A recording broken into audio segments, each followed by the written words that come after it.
আল্লাহ তাআলা আদম সন্তান সবাইকে হাসরের ময়দানে দাঁড়া করাবেন। এর মধ্যে থেকে কিছু কিন্তু অন্ধ হয়ে উঠবে, অন্ধ একবারে চক্ষু অন্ধ হয়ে উঠবে। ওমান আ'রাদা আন যিকরি ফাইন্না লাহু মাঈশাতান দানকা ওয়া নাহশুরুহু ইয়াওমাল কিয়ামাতি আ'মা। বললেন মালিক قال رب لما حشرتني أعمى وقد كنت بصيرا قال كذلك أتتك آياتنا فنسيتها وكذلك اليوم تنسى। আল্লাহ তাআলা রব্বুল আলামিনকে বললেন, হে মালিক, আমরা দুনিয়ার জমিনে চক্ষুওয়ালা ছিলাম, আমি তো চোখে খুব ভালো দেখতাম, আজকে আমি কেন অন্ধ হয়ে উঠলাম? আল্লাহ গো, আমার অন্ধ হওয়ার কারণটা কি? এ মালিক, আমি আজকে অন্ধ হয়ে উঠি, আমি আজকে চোখে কিছু দেখি না। ওয়ামান আ'রাদা আন যিকরি ফাইন্না লাহু মাঈশাতান দানকা ওয়া নাহশুরুহু ইয়াওমাল কিয়ামাতি আ'মা قال رب لما حشرتني أعمى وقد كنت بصيرا قال كذلك أتتك آياتنا فنسيتها وكذلك اليوم تنسى। আল্লাহ তাআলা বলেন, দুনিয়ার মানুষ শোনো, তুমি আজকে যেমন দুনিয়ার মধ্যে আমার কোরআনের মাদ্রাসা থেকে, কোরআনের মজমা থেকে, কোরআন পড়ানোয়ালা থেকে, যারা কোরআন বোঝায়, যারা কোরআন পড়ে, যারা কোরআনকে ভালোবাসে, যারা কোরআনের পক্ষে কথা বলে, আজকে তাদের তুমি বিরুদ্ধ করো, তাদের থেকে মুখ ফিরাইয়া নাও। তুমি দেখো না দেখার ভান ধরো, শোনো না শোনার ভান ধরো, বুঝো না বুঝার ভান ধরা থাকো। এমন করে তুমি চলো, দেখে মনে হয় তুমি দেখতেছো না। এমন করে তুমি শোনা না শোনার ভান ধরো, যেটা তুমি শুনতেছো না। এমন ভাবে তুমি ভাব ধরে থাকো যে তুমি কিছুই বুঝতেছো না। আল্লাহ তাআলা বলে, আমি এই লোকগুলাকে হাসরের ময়দানে বন্ধ করে উঠাবো, আর সেদিন বলবো, আজ যেই রকম তোরা দুনিয়ার মধ্যে থেকে আমার চোখ দেখেও না দেখার বান্দর সস, আমি আল্লাহ তাআলা তোদেরকে আজকে অন্ধ করে উঠাবো, এবং তোদের সাথে আমার কোনো কথা নাই, তোদের সাথে আমার কোনো কথা নেই। আজকে আল্লাহ একদম চোখ অফ করে দিবেন। দুনিয়ার মানুষই, এই দুনিয়ার মানুষ শোনো, পৃথিবীর মধ্যে যদি কোনো ছেলে সন্তান অন্যায় করে, বাবার সাথে পরিচয় নাই, মায়ের সাথে পরিচয় নাই, কিন্তু দুনিয়ার মানুষ যখন অন্যায় করার পরে বিভিন্ন জায়গার থেকে ফিরাইয়া দেয়, কত কষ্ট পাওয়া যায় না? চিন্তা করে আস্তে আস্তে দেখি দুনিয়ার মানুষ আমার সবাই সরাইয়া দিচ্ছে, একটু দেখি আমার মার কাছে যায় দেখি, আমার বাবার কাছে যায় দেখি, জানি দুনিয়ার মানুষ যদি সবাই ফিরাইয়া দেয়, আমার এক জায়গায় না এক জায়গায় আশ্রয়ের ব্যবস্থা আছে। দুনিয়ার সবাই বিরোধ দিতে পারে, আমার মা আমাকে বিরোধ দিতে পারে না, আমার বাবা আমাকে বিরোধ দিতে পারে না।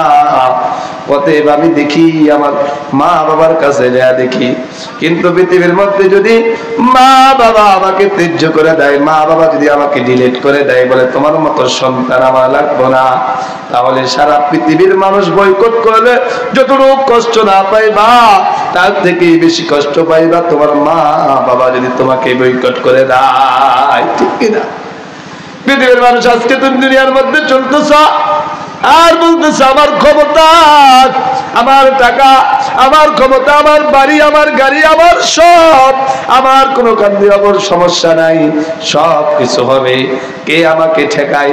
আমার তো ক্ষমতা থেকে খালি টেলিফোন দিলে আমার কাজ হয়ে যায়, আমি একজনের নাম বললে আমি পার পাওয়া যায়, মাপ পাওয়া যায়, সব কিছু হয়ে যায় আমার, তাহলে আমার আর কিসের ভয়? কিন্তু ওই দিন মালিকের দয়া ছাড়া, নবী মুহাম্মদুর রাসূলুল্লাহ সাল্লাল্লাহু আলাইহি সাল্লামের সুপারিশ ছাড়া কোন নেতার সুপারিশ চলবে না, কোন নেত্রীর সুপারিশ চলবে না। আল্লাহ যদি কবরের মধ্যে বলবে না, যাইলে রব্বুল আলামিন ফেরেশতারা প্রশ্ন করবে না তুমি কোন দলের আছো, তুমি কি দলিল বর্তমান ক্ষমতা দলের না বিরোধী দলের, কোন দলের, এমন কোনো প্রশ্ন করবে না। কবরের মধ্যে আমি সর্বপ্রথম গেলে আল্লাহ আমাকে জিজ্ঞাসা করবে মান রব্বুক। সেই দিন আমাকে প্রশ্ন করবে মার রব্বুক, এই তোমার রবকে, রবকে তোমার রবের পরিচয়টা একটু দাও না। সেদিন বলবো কি করছো, আমলি করে আসছো না বিএনপি করছো, বর্তমান একটু পরিচয় দাও। আসবে নি? ফেরেশতারা যদি বলে তোমার রবকে, আর আমি যদি সেই দিন বলি সাবধান প্রশ্ন করো না আমি অমুক দলের লোক, আল্লাহ ফেরেশতা বলবে এখানে কোন দলের পরিচয় চলে না, এখানে পরিচয় চলবে দুই জনের। এক নম্বর আল্লাহ তাআলার, দুই নম্বরে নবী মুহাম্মদুর রাসূলুল্লাহ। বলে নবী মুহাম্মদুর রাসূলুল্লাহর পরিচয় কেমনে হবে? বলে মা আতাকুমুর রাসূলু ফাখুযুহু ওয়া মা নাহাকুম আনহু ফান্তাহু। আল্লাহ তাআলার পক্ষ থেকে নবী এনে যা ধরতে বলছে, আল্লাহর রাসূলের উম্মত যদি তা ঠিকমতো ধরে, আল্লাহর পক্ষ থেকে নবী যা ছাড়তে বলছে যদি রাসূলের উম্মত তা ছেড়ে দেয়, ওইখানে রাসূলের পরিচয় থাকবে। তখন কি হবে? যদি বলে মার রব্বুক, কে তোমার রব? হাই হাই যদি মুমিন বান্দা হয়ে থাকে, মুমিন বান্দা যদি হয়ে থাকে, নেককার বান্দা যদি হয়ে থাকে, ডাক দেব বলবো কোন রবের কথা বলছস? যেই রবের জন্য পাগল হয়ে গেলাম। সারা পৃথিবীর মানুষগুলো যখন ঘুমাইয়া যাইতো, নিস্তব্ধ হয়ে যাইতো, ঠান্ডার মধ্যে দুনিয়ার মানুষগুলো কেউ ঠান্ডা এমন পোষণ শীত পড়তেছে, কেউ কি করে না, বলে কেউ ঘর থেকে বাইর হয় না। দুনিয়ার অফিস আদালত সবাই ভালো করে লাগাইয়া দেয়। ঘরের মধ্যে যদি একটু মাত্র পাকা থাকে, পাকাটা বন্ধ করে দেয়, সব কিছু বন্ধ করে দিয়া সবাই গরম লেপের মধ্যে সবাই ঢুকে যায়। কিন্তু আমি তো ঘুমাই নাই, দুনিয়ার সকল অফিস আদালত সব বন্ধ হয়ে গেছে। ওই সময় আমি যাই নামাজের মধ্যে দাঁড়িয়ে বলছি আল্লাহু আকবার। রব্বুল আলামিনের কদমে রব্বুল মালিককে পাওয়ার জন্য, যেই রবের কথা প্রশ্ন করছ, এই রবকে পাওয়ার জন্য শীতের মধ্যে ঠান্ডা পানি দিয়া ওযু করে আমি দাঁড়াইয়া গেছি। আজকে তুমি আমাকে জিজ্ঞাসা করছো মার রব্বু, কে রে তোমার রব? আরে আমার রব্বি আল্লাহ। এই রবকে পাওয়ার জন্য আমি কত না কষ্ট করছি। আজ দেখবেন যে যাকে ভালোবাসে, ওই ভালোবাসার লোকগুলা যদি অনেকদিন যাবত পর্যন্ত না দেখে আনন্দ সহকারে কেঁদে ফেলে, ছেলে সন্তানকে সবচেয়ে পৃথিবীর মধ্যে মা বাপ সবচেয়ে বেশি মহব্বত করে, ওই ছেলে দেখেন একটা ছেলে 5 বছর থেকে 6 বছর, 7 বছর, 8 বছর, এমনকি 15 বছর পর্যন্ত বিদেশ করে, কিন্তু যখন বিদেশ থেকে আসে সবার মুখে হাসি, কিন্তু একজনের চোখে কান্না। আবার সবাই প্রশ্ন করে কি আনছ? ভাইয়া তুমি আমার জন্য কি আনছ? মা বলে ভাই বলে ভাই তুমি আমার জন্য কি আনছ? ছেলে বলে বাবা তুমি আমার জন্য কি আনছ? আত্মীয় স্বজন সবাই জিজ্ঞাসা করে আমার জন্য কি আনছ, আমার জন্য কি আনছ? আর মা চেহারার দিকে তাকাইয়া বলে কিরে তুই কি ঠিক মতন খাসনি? মা 8 বছর 9 বছর পর পরে আনন্দ পাইয়া একবারে কেঁদে ফেলে। আর যে ব্যক্তি রবকে তালাশ করার জন্য ওই যে সরমার ময়দানে যাইয়া দৌড়াইয়া থাকেন, খোলা আকাশের নিচে থাকে, টঙ্গী ইস্তেমার মাঠে যাইয়া খোলা আকাশের ময়দানে থাকে, ওয়াজের প্যান্ডেলে যাইয়া দৌড়াইতে থাকে, যেখানে আল্লাহ আল্লাহ রাসূলের কথা হয় সেইখানে যায়। রাত্রিবেলা সজাগ থেকে নামাজের মধ্যে মালিককে তালাশ করে। যখন দিনের বেলা রাস্তা দিয়ে হাঁটে, তখন গুনগুন করে গান গায় আমার দয়ার মাওলা রে, ওরে আমার দয়ার মাশউক রে, তোমার বুঝি আমি পাইলাম না। মালিকের হাতে আমানত করে, এত বন্দী করে, এত দাসত্ব করে, এত কিছু করার পর তারপর ওই ব্যক্তি 24 ঘন্টা কি হয় জানেন? মাওলাকে নিয়ে টেনশন। আমি কি মাওলাকে পাইলাম নি? আমি কি মাওলাকে পাইলাম কিনা? আমি কি কোনো কান্দি ভুল করে ফেললাম নাকি? আল্লাহকে আমার অসন্তুষ্ট হয়ে যায় নাকি? ওই বান্দে টেনশন করে আর চিন্তা করে। আর ওই ব্যক্তিকে যদি কবরের মধ্যে প্রশ্ন করে মার রব কে তোমার রব, ওই ব্যক্তি কি উত্তরটা দিতে পারে বলেননি? আল্লাহ। ওই ব্যক্তি ডাক দিয়ে বলে রব্বি আল্লাহ, আমার রব আমার আল্লাহ, রব্বি আল্লাহ, আমার রব আমার আল্লাহ। তাহলে সেই দিন চিন্তা করেন, আজকে যারা ক্ষমতা দেখাও, টেলিফোনে বড়াই দেখাও, নেতার পরিচয় দাও, নেত্রীর পরিচয় দাও, সমস্যা নাই। আল্লাহকে আগে বেজার করিও না, আল্লাহকে খুশি রেখে নেতার পিছে ঘোরো। তাহলে দুনিয়ার মানুষ শুনেন, আল্লাহ বলেন পৃথিবীর মানুষ শোনা, এ দুনিয়ার মানুষ, আমি আল্লাহ তাআলা তোমাকে কত মহব্বত করি, তো তোমার ভালোবাসি জানো নি? দেখেন আল্লাহ তাআলা বলেন, দেখ এই বান্দা শোনো, একটা লোকের মনে করেন 5টা ছেলে, কয়টা ছেলে? 5 জন ছেলে, একজন ইঞ্জিনিয়ার, একজন ডাক্তার, একজন মনে করেন যে বড় অফিসার, আর একজন স্কুলের মাস্টার, বড় বড়। 5 নম্বর যিনি, উনি মনে করেন যে একবারে ছোট, তো কিন্তু উনি ছোট, গরিব, অত শিক্ষিত হয় নাই, অত বেশি পড়ালেখা করে নাই, এই জন্য উনি কত চাকরি বাকরি করতে পারে না, বাড়িতে থাকে, কামলা দেয়, এই কিরকম গায়ে গৃহস্থী করে খায়। উনার আর অত টাকা পয়সাও নেই।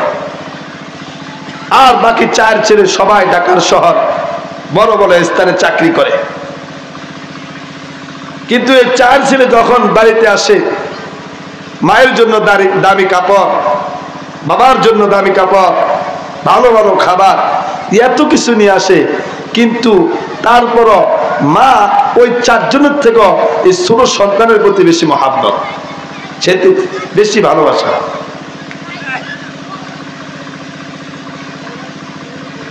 এই মহাব্বত, ভালোবাসা, তার কারণটা হলো যে এর প্রতি এত বেশি মহাব্বত কেন, এর প্রতি এত ভালোবাসা কেন? এত তো টাকা দেয় না, এত তো পয়সা দেয় না, এত ভালো খাবার দেয় না, এত ভালো পোশাক দেয় না, তাহলে এর প্রতি মার এত আগ্রহ কেন? আর যারা ভালো কাপড়, ভালো টাকা, ভালো পোশাক, ভালো খাবারের ব্যবস্থা করে, তাদের প্রতি থেকে এর প্রতি মা বেশি টান কেন? তার কারণটা হলো কি জানেন? তার কারণটা হলো এই ছেলেটা যখন সকালবেলা কাজে যায়, তখন ডাক দেয়া বলো, মা তুমি কি করো? তোমার শরীরটা ভালো আসেনি? ও মা তুমি কি করো? তোমার কি পানি লাগবো নি? বলো আমি এক কলস পানি আইনা দিই। মা গো তোমার কাপড়টা ধোয়া লাগবো নি? আমি একটু ধোয়া দিই। ও মা তোমার কি লাগবো? আবার একটু বলো, আমি আইনা দিই। কিন্তু মা জানে আমার যা লাগবো কিন্তু এই সন্তানের নাই, তারপরে তার 24 ঘন্টা আমার খোঁজ খবর নাই। আর ওই দামি কাপড়ওয়ালা, দামি পোশাকওয়ালা, দামি খাবারওয়ালার সন্তানগুলোর প্রতি যদি মহব্বত নাই কেন? বলে তারা মাসে একবার খবর নেয়, বছরে একবার খবর নেয়, এই জন্য তার প্রতি মহব্বত না। আল্লাহ বলে দুনিয়ার মানুষই আমারও কিছু বান্দার প্রতি বেশি মহব্বত, বেশি ভালোবাসা। বলে তারা কারা? বলে দেখবা দাদা, এমন ভাবে দুনিয়ার মধ্যে চলে, অহংকার নিয়ে চলে না, নিজেকে নিজে অত্যন্ত ছোট বড় করে, এই আবাদত করে সবচেয়ে বেশি, কিন্তু নিজেকে নিজে সবচেয়ে কম আবাদতকারী মনে করে। হাই হাই, আমি যে 5 ওয়াক্ত নামাজ পড়ি, আমার নামাজটা হয় কিনা? আমি যে রোজা রাখলাম, আমার রোজাটা হয় কিনা? হায়রে আমার কবরের মধ্যে কি অবস্থা হবে, আমার কি পরিচয় হবে, আমি কোথায় থেকে আসলাম, কিভাবে আমার স্থান কোথায় হবে? আমি তো একদিন মরতে হবে, আমি তো কবরের মধ্যে যাওয়া লাগবে, আমার তো অনেক আমল নাই, আমি কি নিয়ে দাঁড়া যাবো আল্লাহর সামনে? আসর ময়দানে কি নিয়ে আমি দাঁড়াবো? কিন্তু ওই লোকটা কখনো নামাজ ছাড়ে না, ওই লোকটা কখনো রোজা ছাড়ে না, ওই লোকটা কখনো সকাল বিকাল জিকির ছাড়ে না, ওই লোকটার দ্বারা কখনো মিথ্যা কথা হয় না। কিন্তু এত কিছু বেশি, এত কিছু আপনারা বলি যে এত কিছু যাচাই করে চলার পরও কিন্তু বান্দা বেছে বেছে চলার পরও বান্দার মধ্যে একটা ভয় থাকে। আল্লাহ কয় এই বান্দা ইবাদত করে বেশি, কিন্তু আমার কাছে নিজেকে বিলাইয়া দিছে, ছোট বানাইয়া রাখছে। আমি আল্লাহ তাআলা এই বান্দাকে দুনিয়ার মধ্যে সবচেয়ে বড় বানাইয়া দিলাম। বলেন সুবহানাল্লাহ। আল্লাহ তাআলা বলে বান্দা নেক আমল এমন একটা জিনিস, নেক আমল করবা, বেশি বেশি নেক আমল করবা, আর নিজেকে যখন ছোট মনে করবা আল্লাহ বলেন আমি দুনিয়ার মধ্যে তোমাকেই বড় বানাইয়া দিব। আর যারা দুনিয়ার মধ্যে নিজে বড় বড় পরিচয়